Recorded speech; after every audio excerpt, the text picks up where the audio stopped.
Hello అండి. Shirts అయినా, T shirts అయినా, పెద్ద పెద్ద లెహెంగాలైనా కూడా కింద పడ్డా కూడా వాటి మడత చెదిరిపోకుండా ఎలా మడత పెట్టుకోవాలి అనేది ఛానల్‌లో ఉంది చూడండి. అసలు ఫోల్డింగ్ అనేది మిస్ అవ్వకుండా ఉంటదనమాట. షర్ట్స్ కూడా మీరు కిందికించి పైన పారేసినా కూడా వాటి ఫోల్డింగ్ అనేది అసలు చెక్కు చెదరకుండా ఉంటుంది చూడండి.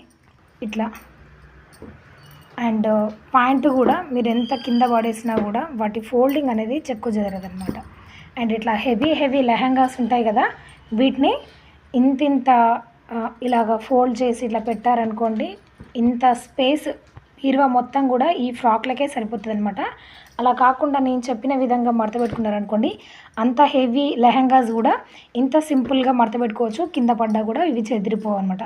ఫ్రాక్స్ మరీ పెద్దగా ఉండకుండా ఇలా నెట్ ఫ్యాబ్రిక్ ఏంటి అంటే బీరువా మొత్తం ఆక్యుపై చేసాయి అనమాట. అలా కాకుండా ఇలా చూడండి, వీడియో ఛానల్లో ఉంది, వెళ్ళి చూడండి. నచ్చితే like, share, subscribe. Thanks for